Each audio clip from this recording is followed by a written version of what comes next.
Good morning, everybody. Can everyone hear me okay? Speak into the mic here. Got it? Even in the back? Awesome. First of all, thank you all for coming today. I do have a question. Is it because of your wellness points, or are you truly interested in insurance? Wellness point. Yeah, you can be honest. That's okay. That's totally fine. It's good that you're even participating in this, and I hope that you take something from it today. Feel free to ask questions. We are going to have a Q&A section in the back of the presentation, but if you've got questions as they arise related to the topics, feel free to jump in.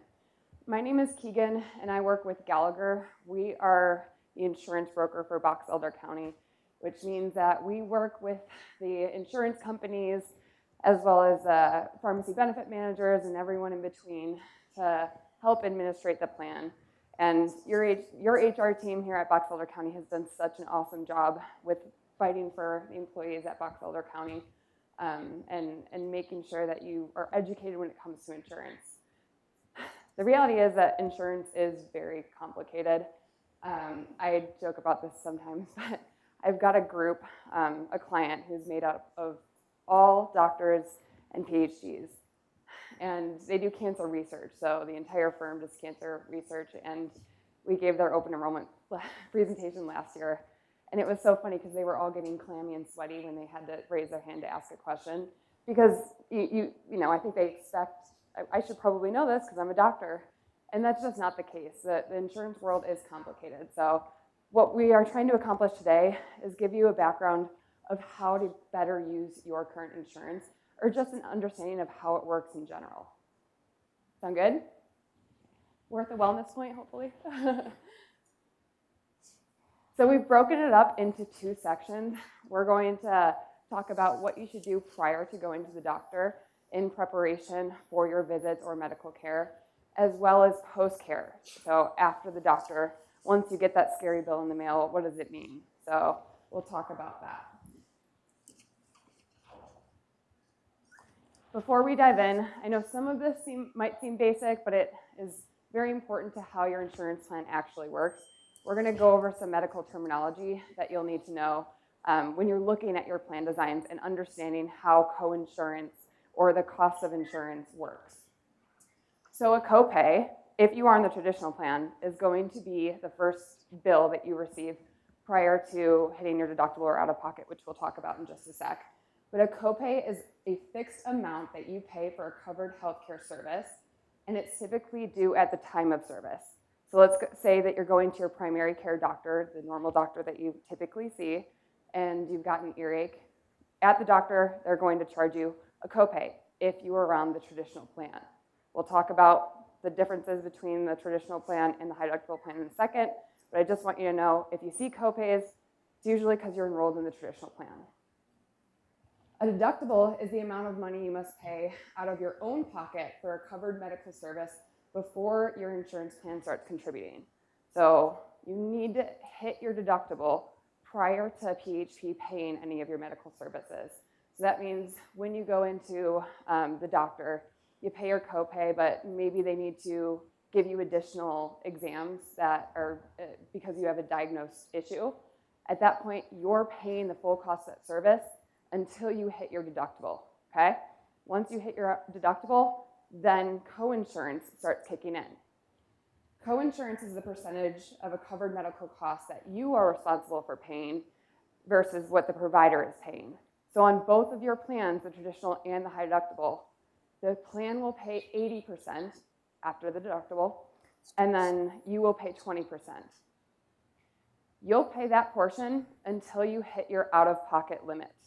Okay, that's an important number to know, and we'll talk about it in a sec. But as you're budgeting for the year, for worst case scenario, you'll be subject to hitting your out-of-pocket maximum. And if once you hit that, then insurance is going to cover the rest of your services for the year. You'll see that your plan is on a January 1st plan year model. So that means that your deductibles and out-of-pockets reset January 1st. So just keep that in mind as you're scheduling out your appointments for the year. Does anyone have any questions now at this time about how the plans work? Does Yeah. when you reach your maximum out of pocket, is that per individual? I mean, is there anything or anyone on the plan should be able to use it after that point? Once you hit your out of pocket, but everybody on the plan should be able to like get fully covered at that point. Yeah, that's a good question. Anyone else? Okay. So you'll see your plan design simplified here. You have the option of a traditional plan or a high deductible health plan. Maybe you heard this during open enrollment, but when you make that decision, it's entirely up to you and how you prefer to spend your money or save your money. But the one thing to note is with that high deductible health plan, which is the 1600 plan over here on the right side, that is eligible to pair with a health savings account. Does anyone have a health savings account in here that you use? Awesome, I like to see it. We'll talk about some hacks in a sec here about the high deductible health plan and the HSA. But the difference you'll see with these plans is the high deductible health plan, again, does not have copays. So you're going to be paying the full cost of services when you go to the doctor, assuming that it's not a preventive exam. You'll be paying for the full cost of services until you hit your deductible. Once you hit your deductible, you're paying 20% of the cost of services until you hit your out of pocket. On the traditional plan, you'll see that you do have the copays.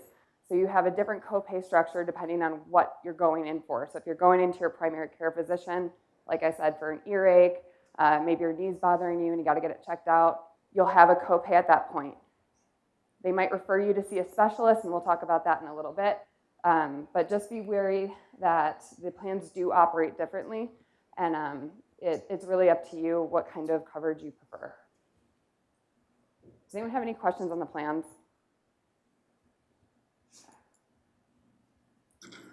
Before you go to the doctor, we really, really encourage you to just make sure that your doctor is in the PHP network that you're in.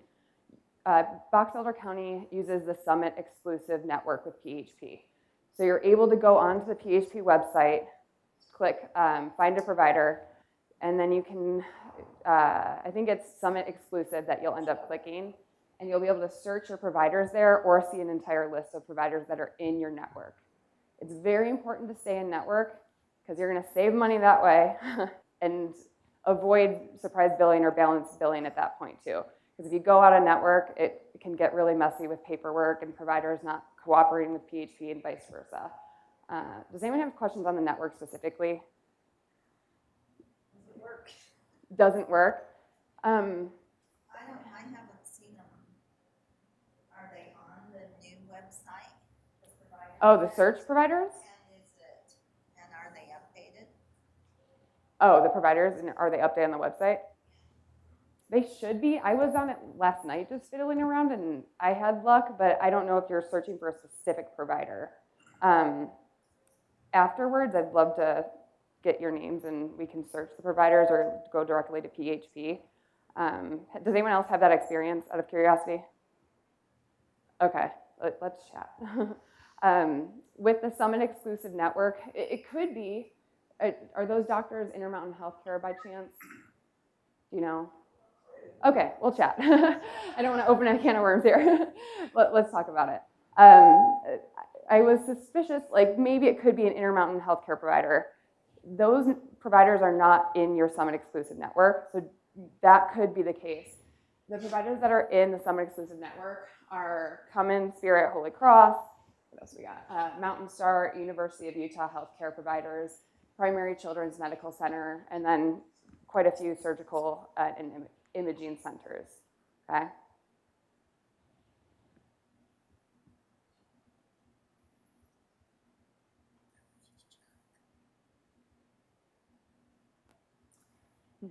I'm just curious. I don't mean to put anyone on the spot, but does anyone have their ID card on them handy today? You don't need to take it out and show me, but raise a hand is good. Okay, well, like I'd say about half of you. If you need medical care, your ID card ends up being king. So it's good to have a habit of having that in your wallet at all times. Or you can also go onto the PHP website, log in if you haven't already, and then you can access a temporary ID card there. Providers will ask you for that, and if you don't have that, then you end up having to go through a reimbursement process that can be more of a headache than you want. So just be aware that having your ID card handy is really good. When you're actually sick and scrambling through your house to find it, which I've been in that position before, it's way less fun than just trying to get it organized now. I did mention the PHP portal a little bit. That's going to be useful for you to not only access your temporary ID card, but you'll also be able to see your accumulator. So you'll see how much you've spent towards your deductible. You'll see benefit information, as well as you'll have the opportunity, many people don't know this, but you'll have the opportunity to search providers for the lowest cost option, and you can receive cash back for doing that. You'll just go through the cash back process on the PHP website, and you'll be able to initiate that cash back if you choose to go to a provider who is lower cost, still high quality, but they'll pay you for choosing that provider. So we'll use an MRI, for example. If you get referred to have an MRI on your knee, and the first referral you get happens to be right at like the main hospital down the road or something like that, then you're probably going to benefit from just searching on the PHP portal through the cashback search, and you'll be able to see the lower cost MRI imaging centers. And in that event, they're going to give you cash back if you end up electing that center to go get your MRI, as opposed to going to a more costly hospital option. Does anyone have questions on the portal? Okay. If you've never logged into the portal and need help, let us know. We're happy to work with PHP and get you through that. Because once you're in, it's much easier than when you're actually sick and trying to get into it. I'm going to take a sip of water.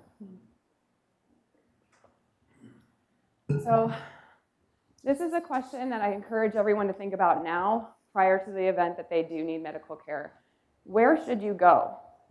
A lot of people forget that you have the option of either going to a value care clinic or use telehealth.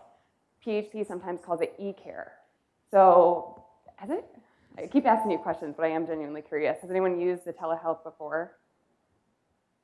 Yes, me. I'm glad we've got one person, but I would encourage everyone to at least log in and get yourself set up, because it comes in handy, and especially if you have children who come into your bedroom at 2 a.m. in the morning about an itchy eye, pink eye, or something like that. It's a really good option to just log in, talk to a board-certified physician, get an easy prescription, and not even have to deal with a waiting room or any sort of lines at all.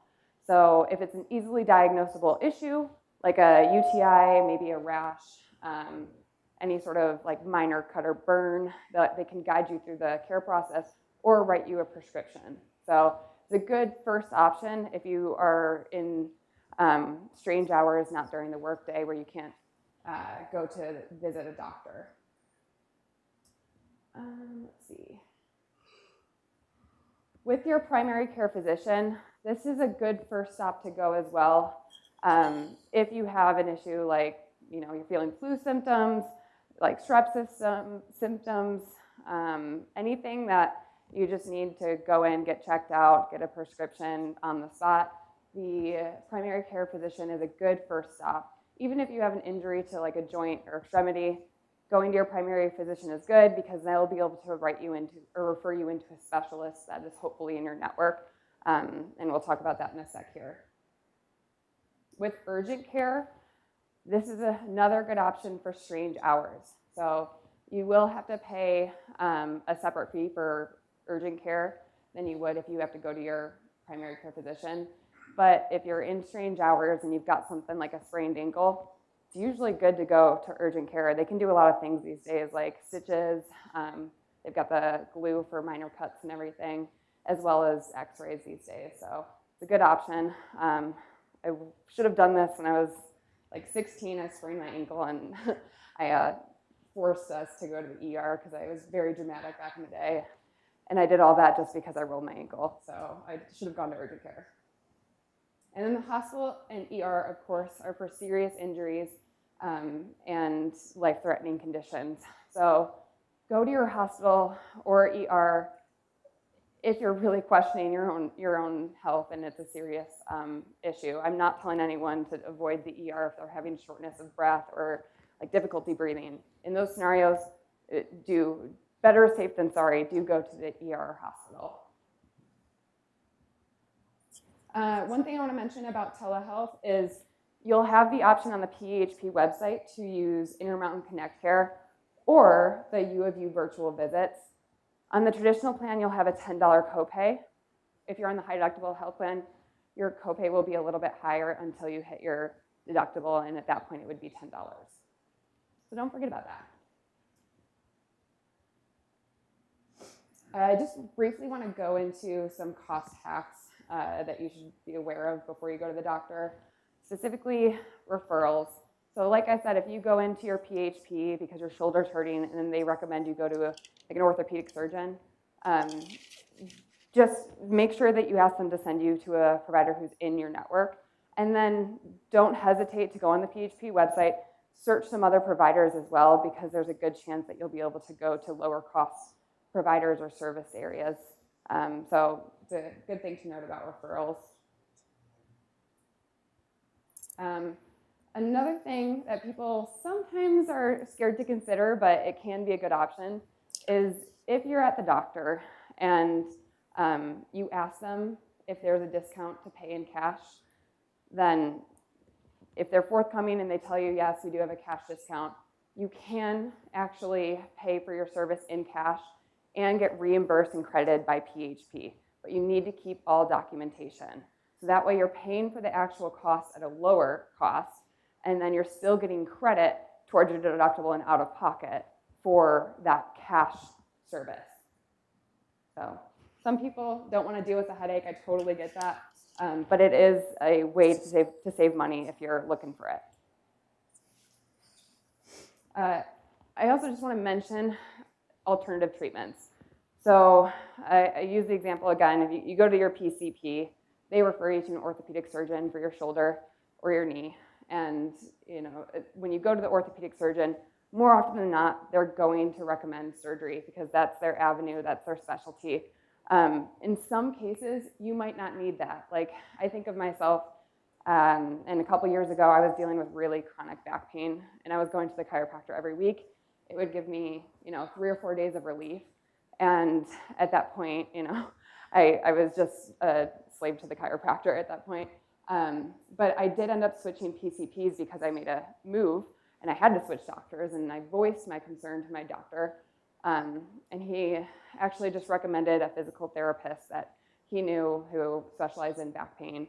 And that physical therapist was able to completely shift our focus from my back and doing adjustments to my hamstrings. My hamstrings were the problem the whole time, didn't know. And that is an issue that I don't really deal with anymore with my back. So I'm not asking you to go seek herbal medicine with alternative treatments. I'm just asking you to be open-minded when it comes to the fact that maybe the most drastic or aggressive treatment isn't always the first answer.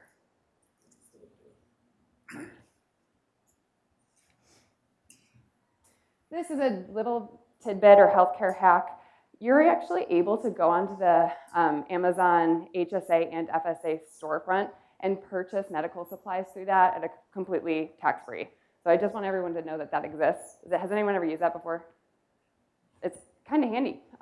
You can buy things like breast pumps for breastfeeding mothers, pregnancy tests, pulse oximeter, thermometer, scale, blood pressure monitor, good stuff on there. And I do want to talk about the HSA. It sounds like maybe half the room right here actually has an HSA and utilizes that. So as a reminder, you can contribute up to $4,150 for yourself if you're an individual on the plan. And then if you're on the family plan or if you're enrolled in independent, then you can contribute up to $8,300. Okay, that's per calendar year. That limit gets adjusted every so often, but that's the current limit for 2024.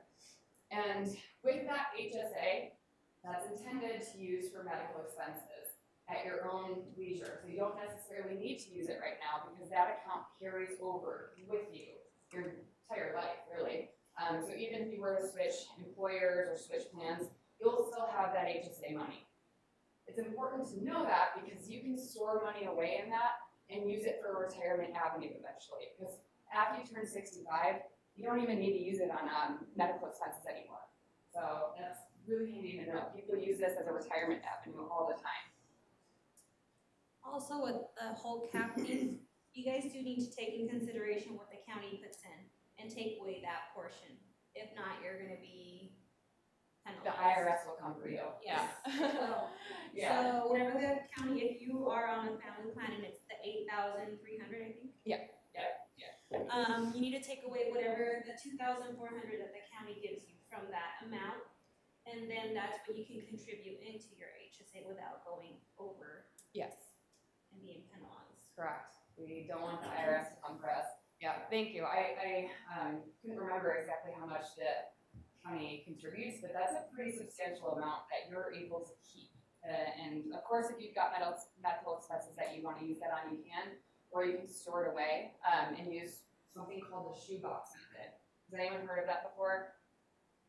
Okay. The shoebox method, I'll preface this and say it does require some, I guess, detailed note-taking or document taking by you, but it could be a really good way for you to store money into your HSA, not touch it, let it grow tax-free with your earnings account that you have, and then when you're ready, so years down the road, you can take all your receipts, use them. There's no time frame, so you could do this 20 years from now and you still have a perfect shoebox of receipts and end up taking that money and reimburse yourself after the fact. So you're able to grow more money because you're leaving it in there tax-free, and then reimburse yourself down the road after it's grown substantially. So it's an option for you. HSA. Does anyone have any questions on the HSA? Yeah. On the age 65 or older, usually if you take it out, it's taxed, right? It should be I tax-free. mean, if you take it out on something that's not eligible, It should be penalty-free after age 65. Am I correct on that? it says Tax- it says pre-tax money similar to a 401k. Yeah, so that's the difference. Thank you so much for Yeah. bringing that up. So with the 401k, you are going to be taxed on it eventually. It grows pre-tax, but you'll be taxed upon withdrawal eventually, not with the HSA. That's the difference. But you have to make sure that when you're not, you have to make sure that you're not using it on not qualified medical expenses prior to 65. After 65 is still tax-free. It is? Yeah. I thought the website said it was. We'll go ahead and fact check, but I'm fairly like 90% certain that it's tax-free. But Just fact check it, after 65, it's tax-free. You can take penalty-free distributions from the HSA for any reasons after 65. yeah, people forget about this all the time. So if it's let's say, after 65 or whatever, or after retirement, my husband and I have been using it. So if it's my account, can the expenses be for him as well? Alright, you have to be 65, so it can't just be after retirement. I know. If you're after 65, if you're both on Medicare, Medicaid, Yeah. whatever, can it be used on him as well? The rule says after 65, so not whether it's So addition it or not. wouldn't matter whether it was him or my cabinet. Yeah, we'll double check, but I feel like we've got a lot to talk about here. We'll double check that, but you should be able to use that on your spouse as well. I don't see how they would be able to verify that in the first place, so, those are good questions.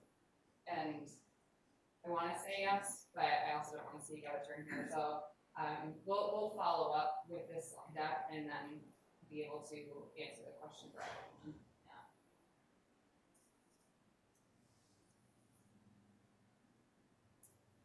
Another tidbit here when it comes to your prescription costs. There are new solutions, quote unquote, coming to the healthcare marketplace when it comes to prescription medication.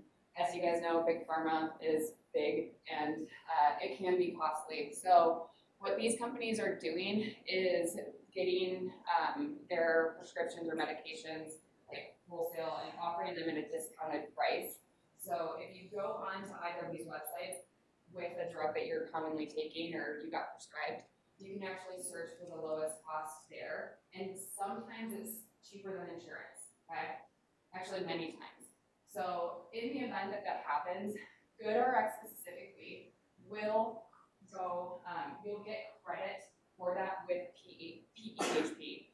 So if you submit your receipt through the PEHP website for something that you bought on GoodRx, they will credit that towards your deductible in out pocket. That's a new-ish thing that PEHP has done in the past couple of years there. Anything else about GoodRx or pharmacy? Just like, we'll talk a little bit about this in the next section, but the more that you're willing to research or look into options, the more you'll be likely to save, especially on drugs. GoodRx, Cost Plus Drugs, simple websites to search your medications. Sometimes generic drugs cost very little, like $10, $12 a month, and they can still be sourced for $4 a month if you're willing to look into seeing where you can get your drugs for the least amount.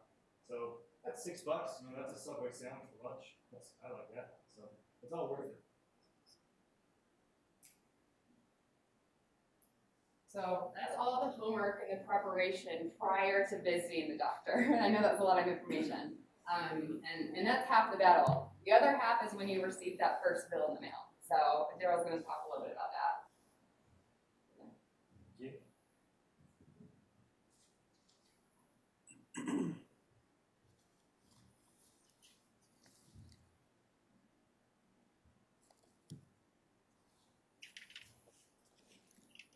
Okay, is this picking up okay? Yeah. Okay. So a lot of what we just covered probably sounded very familiar. We've all been in an open enrollment meeting before, so we've heard about HSA accounts. By the way, it's penalty free after 65. You can use it for any non-qualified medical expenses after 65. It's income tax free too. If you use it for, let me back up. If you use it for non-qualified medical expenses after 65, it has income taxes attached to it. If you still use your HSA funds for qualified medical expenses after 65, there's no taxes. So what I want to talk about is kind of the parts that we really don't mention too much during open enrollment, which is what happens when you get bills in the mail and what to do about them, and maybe what you can do to fight against them. Now, a lot of the notes that I'm going to be reviewing today came from a book that I recently read that came out about a year or two ago called Never Forget the First Bill by Howard Marshall. And if these topics, if these things are really interesting to you, I recommend you to grab the book and read it, because it gives a lot of detail and a lot of examples of how you can fight the healthcare system, fight the billing system, and take back some control over your healthcare spend. So let's dive into it. So after you've gone to see the doctor, you're going to get a couple of things in the mail. One's going to be a bill from the provider's office, and another one's going to be from the insurance company called an explanation of benefits, or an EOB. Who's ever seen an EOB statement? One thing to note, when you look at an EOB, it's going to say right on the very top, this is not a bill. And then at the bottom, it's going to say, you owe this. Kind of counterintuitive, right? What this is actually doing is trying to help you understand what's the ingredients inside the cake, okay? No, I'm not the cake before you go, oh, what's inside this? This is the recipe of how the cake is made in insurance companies. So, when you're looking on your EOB statement, you're going to see a couple of things. You're going to see usually a table that looks like, okay, with some cascading numbers down to a lower number, okay? The first number you're going to see is what the medical provider, the hospital system, what they billed to the insurance okay? That's going to be the big gross. Then you'll see an adjusted number. This adjusted number is the number that the insurance company contracts with doctors and providers for that service. Okay, so that's the adjusted amount, what we call an in-network. Okay? From there, you'll see a number that's applied that's to the total from your deductible. That'll be your responsibility. Okay? Or maybe that's zero. Maybe you already met your deductible. Now you're going to see your co-insurance number. So that's your percentage.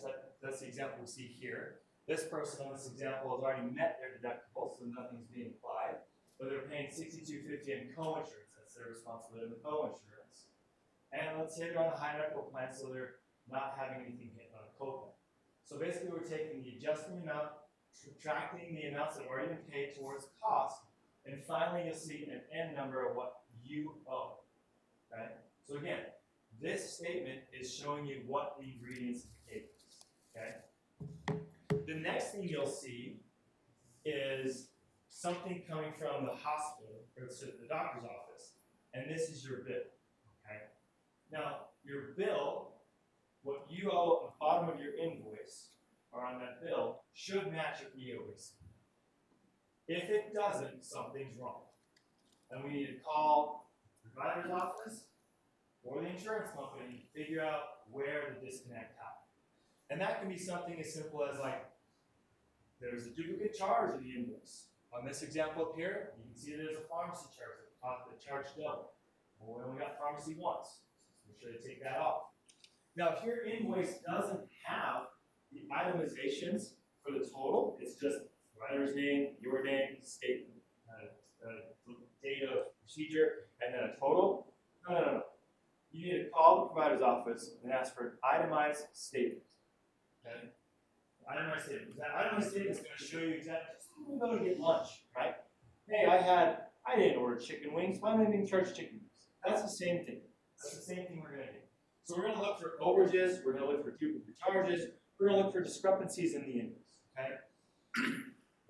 That invoice should have some things, some codes on it, some numbers on it. They can be called CPT codes. They can be called ICD-10 codes or PCS codes. Now, these codes are what the medical billing system uses to categorize all the services they offer. And if I do a quick Google search on what that code is, it's going to tell me what it is. So if I'm getting the code and I charge for it, but I don't know what the code's for, I can do a quick Google search, figure out, oh, this is what that is. And I can then ask myself, do I need to dispute this? Maybe so. So that's my first thing. So I want to make sure I have an accurate bill. Okay? I want to make sure I have an accurate bill, compare it to my EOB, discrepancy, and you make some phone calls to the provider's office, and you need to get those guys talking. And I'm going to be truly honest with you guys. Medical billing codes happen, medical billing errors happen all the time. All the time. Okay? So be prudent. Be aware. It's going to cost you half an hour of your time. That's just sucks. That's just how it is to make sure the bill's right. Because if you find an error on the bill, that thing is reprocessed by the insurance company. It's going to reduce your total out of cost that you have to pay. Right? It's all your money. Right? So once I have figured out the right bill, well, now the fun part can begin. Mm-hmm. Fun for me because I enjoy negotiating. Who here likes to negotiate? Who here likes to go to Mexico and haggle for your souvenir? We're going to go to a flea market and haggle. Who's ever asked for a discount at your local Big Five just because the person who's checking you out had manager written on their name tag? Anybody? Am I the crazy one? I'll kid you not, guys. I was in a Big Five buying, soccer cleats for my kid or something. I don't remember. But I was checking out, and the person that was meeting me up had manager underneath his name. My name is John, manager. Oh, you're the manager. Yeah. So, I mean, you can give me a discount on soccer cleats? Sure. 20%. Just because I asked. So this is the part of the presentation where if you just ask for things, you'll be surprised at what kind of discounts you can get. Okay? So, but it's nice to have some homework done before you just ask for a discount. Let's say you're buying a car. Let's say you're in the market for a new F-150. You go down to the marketplace, you go down to the dealership, and they say, hey, yeah, we've got a bunch of F-150s that start at $100,000. And you're like, cool! You don't know what the value of F-150 is. You don't know if that's a base model, if that's a luxury model, if that's a King Ranch edition. You don't know. What do I do? You've got one place. They've given you one number. Then you go down the road and you find out, oh, that same truck at the end of it is $60,000. That's the difference. Well, now you've got some power to have them negotiate. But if you don't know what the average fair prices for those procedures are, chances are you're never going to be able to have any sort of power to negotiate with. But fortunately, there's a lot of great resources online that allows you to look and see the average cost of that procedure. Remember those CT codes that I was talking about? Well, I can look those up on a website like a healthcarebluebook.com or fairhealthconsumer.org, or the state's own website of healthcostu.utah.gov. And that's going to give me average cost for those procedures. So I can tell, I would know whether or not my procedure is a fair price that the doctor is sending my insurance. Because if I can reduce they're sending my insurance much, that again may save me money. So then what do you do? Let's say we got a fair price, we found all the errors, got it paid by the insurance, and now I owe my balance. Okay, my balance. Well, you're not done negotiating. You can ask for more. Okay? So what you can do, there's a lot of times providers will give you another discount if you say, hey, I'd like to pay this all in one lump sum. Can I get a discount for that? Sure. All right, let's start at 5%. You can maybe even ask it up to 10%, 50%, maybe as much as 20%. Just ask. Hey, 5% is nice. Can you make it a 20? No, we give you 10. That's our max. So we can do it. Okay. Just save 10%. That's great. Other things you can do, Keaton talked about this earlier, cash plus. So even before we go in and seek care, let's say we have a shoulder issue, shoulder surgery is the best thing for us, other than PT. You can ask for an estimate of what the costs are going to be up front. That's absolutely in your purview. Ask for a cost estimate of what you think. Now, obviously, things may happen, change, and complications, whatever. But if everything goes according to plan, they should be able to tell you up front how much that's going to cost you. And then you say, hey, you know what? This is going to cost me. You're going to charge my insurance $25,000. What's the cost of just paying cash and you don't even send us insurance? Sometimes it can be as drastic as 90% off just for the cash price. And again, PHP is one of these providers that will actually allow you, if you pay in cash, you can then actually take that cash, submit a receipt, and have that cash credited to your insurance deductible, which is great. Okay. The last tip is see if your provider offers financial assistance programs. Now, you may think to yourself, I probably don't qualify for financial assistance. I make a good income. My spouse does. We make a good household income. The reality, though, is the rules around financial assistance programs are very lenient. And if you're making if your household income is somewhere between 0 to 400% of the federal poverty level, and I know that's a complicated definition, so we're not going to dive too into the weeds right now, just Google it. Federal poverty level, and I'll give you a calculator as to how much that actually means. But if you fall anywhere from 0 to 400% of the federal poverty level, you likely qualify for financial assistance to basically have your bill, your responsibility written off by the hospital or the provider. My dad, a couple of years ago, was hospitalized for 6 days here in the Brigham Hospital for COVID. And he and my mom were on fixed income, and had pretty bad insurance with a really ridiculous high deductible. And they qualified for financial assistance, and that entire responsibility they owed was written off. So, if you think you may not qualify, let's find out. You do have to jump through hoops when you submit for these programs. You have to provide income statements, you have to provide tax returns. You have to provide all the things that you have to do to show and prove that you qualify for these things. Like I mentioned, if you're willing to jump through some hoops, you can save a lot of money. Okay. So, as I mentioned, a lot of these tips come from this book, Howard Marshall's Never Did the First Book. Now, he goes on in the book to talk about if you're not getting any help, if you're not being listened to, if you're being stonewalled by the insurance company, stonewalled by the provider's office, you need to take drastic action. But fortunately, you've got a really great HR team here at Auxiliary County. You've got a carrier partner in PHP with a dedicated account rep who will bend over backwards and help anybody and everybody fix their problems. And you've got a broker team here, including myself, who are willing to do anything we possibly can to get your issue, if you have an issue, resolved and pushed through the system. I know it's been a struggle last year with some of the system changes PHP made, but we've all been working and trying to row that boat together. However, if you have to take more drastic measures than just what you can receive, maybe you move to another employer that's got a national headquarters and you don't get the local support that you used to have. You've got rights and you can push hard and you maybe need to take it public and go to your local news or go to find advocacy groups who will help guide you through claims or a process and help get your things resolved. Or maybe you have to sue them in small claims court. That's an option. Probably many of you didn't know that was an option. That is 100% an option. And there's a lot of great examples and even templates of like what to draft in the documentation if you read the book and want to take a look. We don't want to dive too much into that because I feel like most likely 99% of the time, 99.9% of the time, to be honest, we'll probably be able to get things resolved just by working through our channels. Okay. So,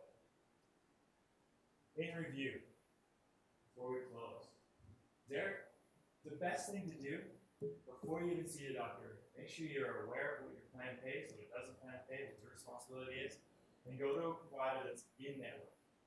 If they refer you to a specialist, you don't have to necessarily take that specialist at face value. You have options. You can go to if you go to an MRI imaging facility that's across the street instead of at the hospital, you'll save yourself 90% of what a normal MRI costs.